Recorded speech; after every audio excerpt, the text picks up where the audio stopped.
Hello students, welcome to online English class. Students, आज की class में हम आपकी बुक रेनबो से लेसन नंबर 2 के बारे में पढ़ने वाले हैं। लेसन नंबर 2 जो है वो है ए रूम 10x8। जैसा आप देख पा रहे हैं, ए रूम 10x8 जो है वो एक ऐसी इंटरेस्टिंग स्टोरी है जिसको इंडियन राइटर के.एस. दुग्गल ने लिखा है।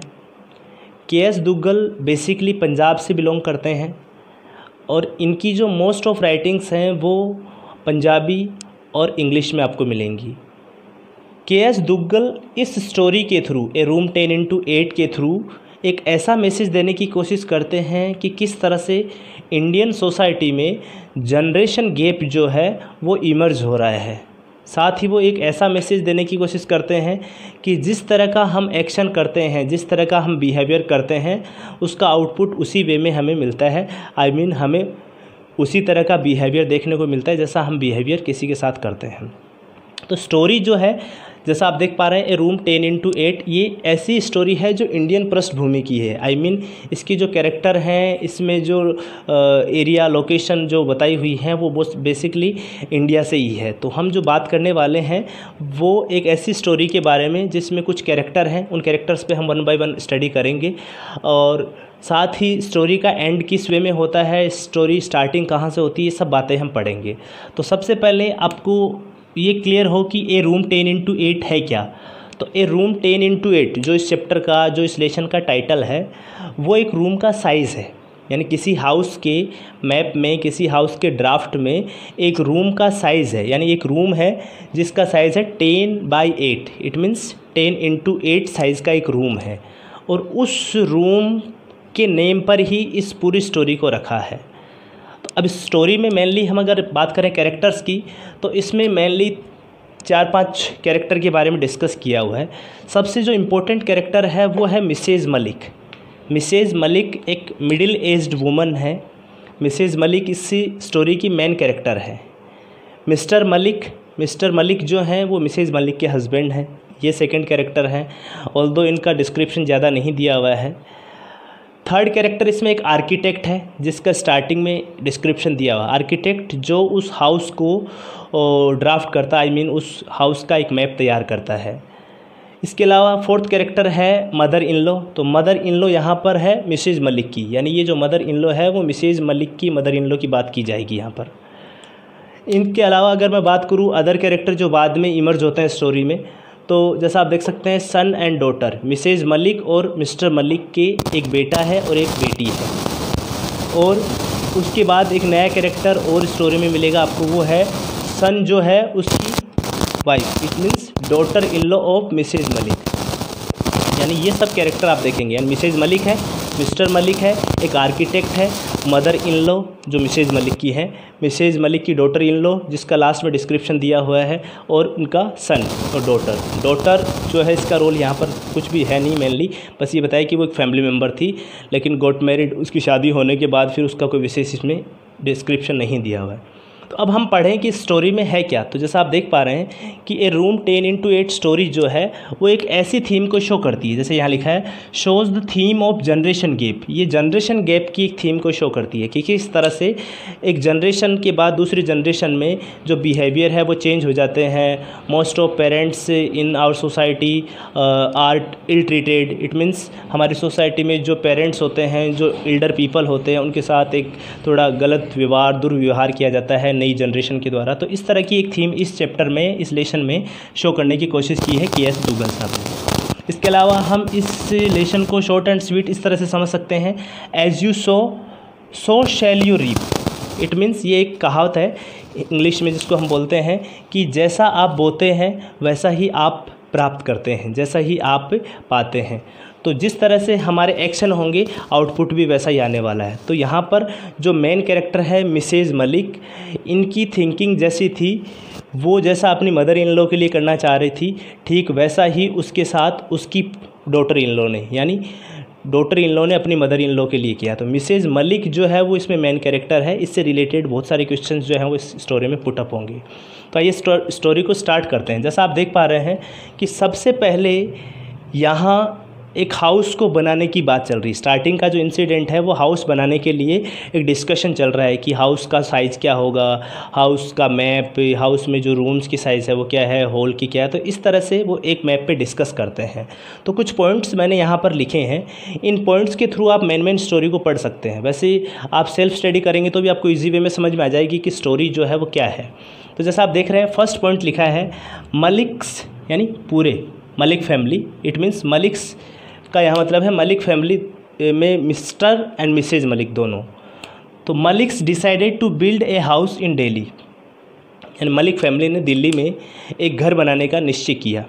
तो स्टार्टिंग जो इंसिडेंट होता है वो इसी से रिलेटेड है कि एक टेबल के ऊपर एक मैप पड़ा है, उस मैप को लेकर मिस्टर मलिक और आर्किटेक्ट जो है वो डिस्कस कर रहे हैं, और मिसेज मलिक जो है वो भी उस डिस्कशन में इंगेज्ड हैं। तो 3 पीपल इंक्लूड हैं, 3 लोग जो यहाँ पर इंक्लूड है, mister, Mrs Malik and architect. तो आर्किटेक्ट जो है वो जब उनको सजेस्ट करता है तो वो आर्किटेक्ट को मिस्टर एंड मिसेज मलिक जो कहते हैं कि एक स्टोर रूम बनाना है, और स्टोर रूम को लेकर वो साइज़ बताते हैं। तो मिसेज मलिक का ऐसा माना था कि स्टोर रूम की जो साइज़ है वो क्या होनी चाहिए, 10x8 होनी चाहिए। तो ऐसा वो डिस्कशन करते हैं। तो पहला यहाँ पर लिखा है कि मिसेज मलिक और मिस्टर मलिक ने दिल्ली में अपना हाउस जो है वो बनाने का डिसाइड किया। तो क्यों किया, तो इसका एक रीज़न और भी है। इससे रिलेटेड क्वेश्चन बनेगा कि उन्होंने दिल्ली में परमानेंटली सेटल होने का प्लान क्यों किया। तो इसका आंसर सिंपली ये है कि उनकी लाइफ जो है वो थोड़ी डिस्टर्ब हो रही थी। रेगुलर ट्रांसफ़र की वजह से उनके जो चिल्ड्रन थे उनकी स्टडी डिस्टर्ब हो रही थी, और एक स्थान से दूसरे स्थान पर जाने में उनको काफ़ी ज़्यादा डिफ़िकल्टीज़ को फेस करना पड़ रहा था। So finally they decided to settle down at Delhi permanently, इसलिए उन्होंने ऐसा डिसाइड किया था। सो फिर वो प्लान करते हैं कि हम दिल्ली में ही मकान बनाएंगे। फिर उन्होंने एक प्लॉट जो है वो परचेज़ किया और उसके बाद उसको कंस्ट्रक्ट करवाने की प्लानिंग करते हैं। तो पहला जो पॉइंट है वो इससे रिलेटेड है, जहाँ आर्किटेक्ट का रोल है, मिस्टर और मिसेज मलिक का रोल है। इसमें एक क्वेश्चन ये भी पुटअप होता है कि मिसेज मलिक ने जो बात बोली कि रूम जो है वो ये रूम है, यानी इस मैप से आप समझ सकते हैं। जैसे सपोज जैसे कि ये कोई एक मैप है, इस मैप में एक रूम जो है, जो स्टोर रूम है, उस रूम की साइज़ 10x8 रखी गई है। और मिस्टर मलिक का ऐसा मानना है कि जो स्टोर रूम होता है वो मोस्टली थोड़ा स्पेशियस होना चाहिए, यानी उसमें जगह काफ़ी हो ताकि जो आइटम्स हैं उनको इधर उधर रखने में प्रॉब्लम्स ना हो। तो इस तरह से एक रूम की जब 10x8 साइज़ बताते हैं तो मिसेज मलिक के मुंह से ऐसा निकल जाता है कि कभी तो वो उसको स्टोर रूम कहती है, कभी कहती है कि हाँ ये बड़ा होना चाहिए, मैं इसे एक बेडरूम की तरह यूज़ करूँगी। तो आर्किटेक्ट भी थोड़ा सा कंफ्यूज हो जाता है कि ये स्टोर रूम को एक बेडरूम क्यों बोल रही है। तो इसमें कन्फ्यूजन यहाँ इस तरह से आर्किटेक्ट के मन में था कि ये स्टोर रूम को बेडरूम क्यों बोल रही है। दूसरी तरफ अगर बताएं तो मिसेज मलिक जो है वो इस स्टोर रूम को करेंटली, यानी मकान बनने के बाद में, वो उसे अपनी मदर इन लॉ के लिए, अपनी सास के लिए यूज़ करना चाहेगी। वो चाहेगी कि इस रूम को मैं सास के लिए यूज़ करूँगी और सास की डेथ के बाद में इसको स्टोर रूम में कन्वर्ट कर लूँगी। तो ये उसकी प्लानिंग थी। अब आगे होता क्या है स्टोरी में वो आगे की बातें हैं। तो मेनली आप समझेंगे कि स्टार्टिंग के एपिसोड से 2-3 क्वेश्चन पुटअप होते हैं कि दिल्ली में उन्होंने सेटल करने का या सेटल होने का फैसला क्यों किया, आर्किटेक्ट पजल्ड क्यों हुआ, उस डिस्कशन में कौन कौन लोग इन्वॉल्व थे, जो मकान के मैप को लेकर डिस्कशन चल रही थी। तो इस तरह से 2-3 क्वेश्चन। सेकंड पॉइंट जैसा मैंने लिखा है, discuss on draft Malik's and architect. तो ये अभी वो सेम पॉइंट है कि डिस्कस हुआ ड्राफ्ट के ऊपर, नक्शे के ऊपर, मलिक्स के बीच में और आर्किटेक्ट के बीच में। मलिक्स मतलब मिस्टर और मिसेज मलिक दोनों के बीच में। अगला है पॉइंट, ड्राफ्ट वॉज फाइनलाइज्ड, कि जो ड्राफ्ट था, जो मैप था, उसको फाइनलाइज किया गया एंड उसको अप्रूवल दी गई कॉरपोरेशन के द्वारा। इस इट मीन्स जो हिंदी में बोले तो जो नगर निगम है, कॉरपोरेशंस हैं, जो वहाँ की समिति है, उसके द्वारा उसे अप्रूवल दिया गया और मकान बनाने की उनको परमिशन मिली। Construction started and completed, construction जो है वो स्टार्ट हुआ और कंप्लीट भी हुआ।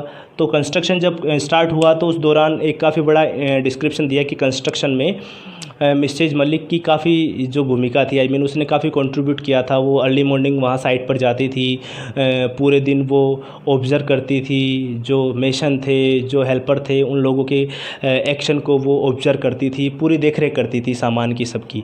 तो इस तरह से कंस्ट्रक्शन शुरू हुआ और कंस्ट्रक्शन कंप्लीट हुआ।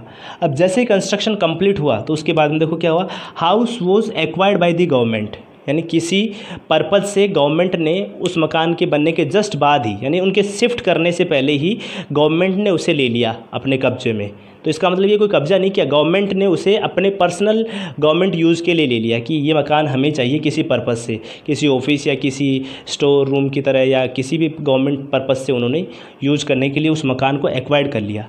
अब जैसे ही वो एक्वायर्ड करते हैं, गवर्नमेंट के द्वारा वो मकान एक्वायर्ड होता है, तो उनका ऐसा था कि नहीं गवर्नमेंट को नहीं देंगे, लेकिन फाइनली उनको पता चला कि नहीं गवर्नमेंट अगर किसी प्राइवेट किराएदार को देंगे तो उससे बढ़िया गवर्नमेंट का कम से कम सिक्योर तो है, गवर्नमेंट उनको फ़ंड तो देगी, गवर्नमेंट कम से कम उनको रेंट तो टाइम टू टाइम देगी।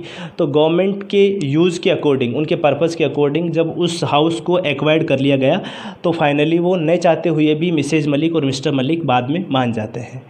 देन उसके कुछ समय बाद ही फिर उनका ट्रांसफ़र हो जाता है, तो दोबारा वो दिल्ली से कहीं बाहर चले जाते हैं। तो अब हाउस को काफ़ी टाइम तक यूज़ किया गया, बनने के बाद हाउस को काफ़ी टाइम तक गवर्नमेंट ऑफिस के तौर पे यूज़ किया गया। अब इस पीरियड में जब उनका ट्रांसफ़र हो गए, वो दिल्ली से बाहर चले गए, तो मिसेज और मिस्टर मलिक की फैमिली में कुछ जो चेंजेस आए वो क्या क्या आए कि जो प्लान हुआ था हाउस बनाने के दौरान, जिस समय जैसे मिसेज मलिक थी, मिस्टर मलिक थे और इसके अलावा मदर इन लॉ थी और उनके 2 बच्चे थे। तो ये जो बच्चे हैं वो छोटे थे, जब तक कि मतलब इनकी स्टडी भी कंप्लीट नहीं हुई थी। तो जैसे ही वो हाउस बनने के बाद हाउस को तो एक्वायर्ड कर लिया गया गवर्नमेंट के द्वारा और उनका ट्रांसफ़र हो गया दिल्ली। इसके बाद आगे की जो इंसिडेंट जो स्टार्ट होते हैं इसमें वो ये होते हैं कि मदर इन लॉ डाइड, कि जैसे ही वो चले गए थे तो थोड़े दिनों बाद में फिर मदर इन लॉ जो है, यानी ये जो सास थी, किसकी सास, मिसेज मलिक की, उस सास की डेथ हो गई, यानी मदर इन लॉ जो है वो डाइड हो गई। डॉटर गॉट मैरिड, और जो उनकी बेटी थी इस बेटी की इन्होंने शादी कर दी, यानी 2 चेंजेस हो गए। तो 2 फैमिली मेम्बर जो है वो आप समझ सकते हैं कि फैमिली से कम हो गए। अब केवल 3 मेंबर थे, मिसेज मलिक, मिस्टर मलिक और सन उनका। अब उसके बाद में अगला अगर देखें तो son was also got married before mister Malik's retirement, यानी मिस्टर मलिक की रिटायरमेंट से पहले पहले उनका जो बेटा था उसकी भी शादी कर दी गई। यानी इस पीरियड में अगर अपन देखें तो ये जो 5 से 10 साल का पीरियड था, उस पीरियड में उनकी बेटी की शादी हो गई, मिसेज मलिक की जो सास थी, मदर इन लॉ थी, वो डेथ हो गई उनकी, और उनकी जो डॉटर थी उनकी शादी कर दी गई और सन की भी शादी कर दी गई। तो इस तरह से चेंजेस हो गए। अब जैसे ही उनके सन की शादी की गई, आई मीन वो गॉट मैरिड हुआ, तो एक फैमिली मेम्बर घर में नया ऐड हुआ और वो कौन था, डॉटर इन लॉ। तो daughter in law, son, mister Malik, Mrs Malik, इस तरह से ये 4 मेंबर जो हैं वो इंक्लूड हो गए फैमिली में, मतलब थे। अब आगे कुछ समय बाद में फिर क्या हुआ कि मिस्टर मलिक का रिटायरमेंट हुआ, यानी रिटायरमेंट से पहले उन्होंने अपने दोनों बेटे बेटियों की शादी कर दी थी। अब फैमिली में आगे हुआ क्या कि कुछ समय बाद ही मिस्टर मलिक जो है उनकी डेथ हो गई। मिस्टर मलिक रिटायर होने के कुछ समय बाद ही उनकी डेथ हो गई। इसका मतलब है कि जो मकान उन्होंने बनाया था उस नए मकान में एक दिन भी रहे बिना मिस्टर मलिक जो है वो मर चुके थे, आई मीन उनकी डेथ हो चुकी थी। तो मिस्टर मलिक वहाँ पर रह नहीं पाए थे उस हाउस में। तो अब उसके बाद जो एक मूड था, जो मिसेज मलिक के जो इंटेंशन थे, जो उनकी जो एक्सपेक्टेशंस थी, वो सब चीज़ें धीरे धीरे एकदम लूज़ होती चली गई। आई मीन उनमें अब इसका इतना इंटरेस्ट नहीं था। तो मिसेज मलिक जो पहले बहुत ज़्यादा एक्साइटेड थी हाउस को शिफ्ट करने को लेकर, लेकिन अब वो एक्साइटमेंट बिल्कुल लॉस हो गया, क्योंकि इसकी मदर इन लॉ जा चुकी थी, इसके हस्बैंड जो हैं वो उनकी डेथ हो चुकी थी, इनकी डॉटर जो है उसकी मतलब आई मीन शादी हो चुकी थी। तो फैमिली में अब ओवरऑल 3 मेंबर बचे, मिसेज मलिक, उनका बेटा और डॉटर इन लॉ। तो ये 3 मेंबर जो हैं, अब कुछ समय बाद में, यानी मिस्टर मलिक की डेथ के कुछ समय बाद गवर्नमेंट ने उस हाउस को वापस से आई मीन उसको अबेंडन कर दिया, छोड़ दिया, आई मीन उसको वापस लौटा दिया। तो आगे लिखा है after some time their house was de requested, यानी उनका जो घर है कुछ समय बाद में, मिस्टर मलिक की डेथ के कुछ समय बाद में ही उनके घर को वापस क्या कर दिया गया, डी रिक्वेस्ट कर दिया गया, आई मीन उसको वापस से लौटा दिया गया, तो अबेंडन कर दिया गया। अब जैसे ही उस घर को अबेंडन किया गया तो उस घर को आई मीन जैसे काफ़ी टाइम तक यूज़ किया था, तो दोबारा से उसके जो कुछ काम है, फर्नीचर वगैरह है, वो दोबारा से नए बनवाए गए। लेकिन अब जो एक्साइटमेंट था वो मिसेज मलिक का नहीं होकर के और उनकी डॉटर इन लॉ का था। I mean daughter in law ज़्यादा एक्साइटेड थी अपने उस मकान को शिफ्ट करने को लेकर। तो डॉटर इन लॉ जो है, जैसा आप देख पा रहे हैं कि डॉटर इन लॉ है वो ज़्यादा एक्साइटेड थी मिसेज मलिक की बजाय। अब आगे दिखा है कि Mrs Malik's daughter in law was more excited to shift house, कि घर को शिफ्ट करने को लेकर वो ज़्यादा एक्साइटेड थी। अब क्या क्या चेंजेस हुए तो आप देख सकते हैं कि मिसेज़ मलिक की जो डॉटर इन लॉ है उसने नए फर्नीचर का ऑर्डर दिया। इसके अलावा जो हाउस था उनका, उस हाउस को दोबारा से पेंट करवाया गया, उसमें जो कुछ फर्निशिंग के काम थे उनको सबको कंप्लीट कराया गया। और फाइनली एक डिसाइड किया गया कि हम लोग जो है वो मंडे को या नेक्स्ट मंडे को एक डेट डिसाइड की गई कि उस दिन हम क्या करेंगे, शिफ्ट करेंगे। अब जैसे ही मंडे को वो शिफ्ट करने की प्लानिंग कर रहे थे तो अर्ली मॉर्निंग मंडे में जो उनका प्लान था वो इसलिए डिसमिस करना पड़ा क्योंकि काफ़ी ज़्यादा तेज़ बारिश आ रही थी। एक स्टोरी में ऐसा बताया हुआ है। तो रेन की वजह से वो शिफ्ट नहीं कर पाए। तो अब इसमें क्वेश्चन भी बनेगा कि अर्ली मॉर्निंग वो मंडे को अपना जो हाउस है वो शिफ्ट क्यों नहीं कर पाए। तो क्यों नहीं कर पाए, because at that day it was very heavy raining, so they could not shift their house early morning. उसके बाद फाइनली फिर शाम का डिसाइड किया गया कि जैसे बारिश रुकी तो शाम को फिर उन्होंने डिसाइड किया कि हम यहाँ से अपना जो लगेज है, हमारे जो गुड्स हैं जो रेंटेड हाउस में, वहाँ से उसको हम अपने खुद के घर में लेके जाएंगे। तो उन्होंने एक टैक्सी करी, सामान को उसमें डाला, एक इनकी खुद की अपनी कार थी और उस कार से वो चलते हैं। तो जिस कार में, खुद की कार में वो बैठ कर के जाते हैं रास्ते में, तो मिसेज़ मलिक का बेटा और मिसेज़ मलिक की बहू, ये 3 लोग जो हैं वो कार में जाते हैं। एक टैक्सी ड्राइवर होता है जिसमें सामान होता है, आई मीन एक ऐसी गाड़ी होती है गुड्स के लिए जो अलग से जाती है। तो इस तरह से 2 गाड़ियों में वो जाते हैं। तो लास्ट में एक इंसिडेंट बताया हुआ है कि मिसेज़ मलिक जब अपने उस नए घर की तरफ शाम को जा रही थी तो मिसेज़ मलिक कार की बैक सीट पे बैठी हुई थी। तो आगे की सीट पर उसके डॉटर इन लॉ और उसका जो सन था वो बैठे हुए थे। तो अपनी डॉटर इन लॉ की कुछ हैबिट्स थी जो उसे पसंद नहीं थी, उसके बारे में यहाँ पे डिस्कस किया हुआ है कि वो कुछ एक मॉडर्न लड़की थी, मोस्टली वो इंग्लिश में बोलती थी, उसका कम्युनिकेशन जो है वो अपने हस्बैंड के साथ यानी उसके सन के साथ वो इंग्लिश में होता था, वो मैरून कलर की साड़ी पहनती थी। तो इस तरह के कुछ इंसिडेंट ऐसे दिए हैं जो इस तरह की बातें हैं जो मिसेज़ मलिक को बिल्कुल पसंद नहीं हैं। तो इससे रिलेटेड आगे क्वेश्चन भी बनेगा कि मिसेज़ मलिक की ऐसी या मिसेज़ मलिक की डॉटर इन लॉ की ऐसी कौन सी बातें हैं जो मिसेज़ मलिक को खुद को पसंद नहीं है। तो इस तरह से फाइनली वो इनके बारे में सोचती है। फिर उसके बाद वो जब गाड़ी की पीछे सीट पे बैठी थी तो उसने अपना वो पुराना टाइम रियलाइज़ किया कि किस तरह से वो मकान जब बनाया गया था तो उस समय उसने हार्ड टाइम फेस किया था, कितनी उसने स्ट्रगल करी थी, कितना उसने मेहनत करी थी। तो वो अपना जो एक मेमोरीज़ थी पुरानी, वो सारी मेमोरीज़ को वो जब रास्ते में चल रही थी गाड़ी में तो उस समय उसने याद किया कि किस तरह से वो सुबह जल्दी अर्ली मॉर्निंग साइट पे जाती थी, शाम को आती थी, वो सब बातें उसे याद आती हैं। फिर फाइनली जैसे वो अपने उस घर के गेट पर पहुंचते हैं तो उसके बेटे बेटी जो हैं, वो बेटे और बहू जो हैं वो दोनों गाड़ी से उतर कर के और रूम के अंदर चले जाते हैं या हाउस के अंदर चले जाते हैं। वो कुछ समय के लिए भूल जाते हैं कि उनकी मदर भी पीछे की सीट पर बैठी हुई थी। फिर दोबारा से उसका बेटा बाहर आकर के और उस गेट गाड़ी को वापस, गाड़ी से अपनी मदर को जो है वो अंदर लेकर जाता है और सामान जो है उसको वहाँ पर रखवाया जाता है। टैक्सी ड्राइवर को उसका किराया देने के बाद वापस फ्री कर देते हैं। और शाम को जैसे ही फिर वो सामान को सेटल करने के बाद खाना वगैरह खाने की तैयारी करते हैं तो उस समय फाइनली मिसेज़ मलिक जो है उसका बिहेवियर इतना नीरस था, वो इतनी ज़्यादा टायर्ड कंडीशन में थी कि उसका कुछ वश नहीं था। वो उस घर को लेकर, जिस घर को उसने बनाया था उसको लेकर वो बिल्कुल भी एक्साइटेड नहीं थी क्योंकि अब उसके हस्बैंड नहीं थे। जो डोमिनेशन था वो उसकी डॉटर इन लॉ को था। तो डॉटर इन लॉ का अब डोमिनेशन इसलिए कि सारा जो प्लानिंग है इस घर को अब शिफ्ट करने के बारे में वो डॉटर इन लॉ की थी। तो लास्ट में उसका जो एक्साइटमेंट है वो बिल्कुल एकदम नीरस हो जाता है। और उस एक्साइटमेंट में जैसा आप देख पा रहे हैं कि डॉटर इन लॉ का ही सबसे बड़ा रोल था।